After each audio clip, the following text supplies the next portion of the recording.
ईश्वर को पत्र प्रसिद्ध मैक्सिकन लेखक ग्रेगोरियो लोपेज वाई फ्यूएंटेस द्वारा लिखी गई एक छोटी कहानी है। ये लेंचो नामक एक गरीब किसान के बारे में है जो एक छोटे से ग्रामीण गांव में रहता है। लेंचो एक मेहनती आदमी है और उसकी आजीविका उसके द्वारा उगाई जाने वाली फसलों, विशेष रूप से उसके मकई के खेतों पर निर्भर करती है।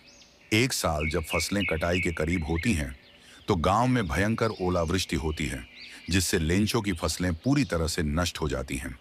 नुकसान से तबाह लेंचो का मानना है कि अब केवल ईश्वर ही उसकी मदद कर सकता है। अपनी हताशा में वह ईश्वर को एक पत्र लिखता है, जिसमें अपनी फसल को फिर से लगाने में मदद के लिए 100 पेसो मांगता है। उसे विश्वास है कि ईश्वर उसे पैसे भेज देगा। अगले दिन लेंचो अपना पत्र मेल करने के लिए स्थानीय डाकघर जाता है। पत्र पढ़ने के बाद पोस्टमास्टर लेंचो के ईश्वर में अटूट विश्वास से चकित हो जाता है।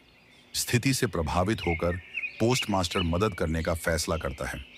वह अपने सहकर्मियों और कार्यालय के अन्य लोगों से पैसे इकट्ठा करता है और लेंचो द्वारा मांगे गए फंड में योगदान देता है। हालांकि वे केवल 70 पेसो ही जुटा पाते हैं। पोस्टमास्टर लेंचो को पैसे भेजता है, उम्मीद करता है कि इससे मदद मिलेगी। लेंचो को पैसे मिलते हैं और पहले तो वह हैरान होता है कि यह पूरी रकम नहीं है जो उसने मांगी थी। हालांकि उसका मानना है कि यह विसंगति इस तथ्य के कारण है कि पैसे डाकघर के लोगों द्वारा भेजे गए थे और वह मानता है कि उन्होंने इसमें से कुछ अपने लिए ले लिए होंगे।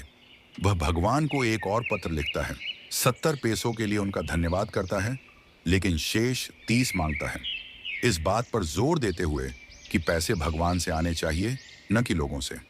कहानी आस्था, भरोसे और इस विचार के विषयों पर प्रकाश डालती है कि लोग अक्सर मानते हैं कि उनकी समस्याओं का समाधान ईश्वरीय हस्तक्षेप से हो सकता है। यह लेंचो के ईश्वर की मदद में विश्वास की विडंबना को भी दर्शाता है, भले ही वह मानवीय हाथों से ही क्यों ना हो।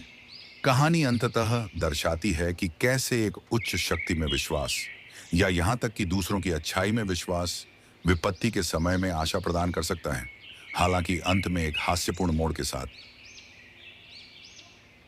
Subscribe to my YouTube channel.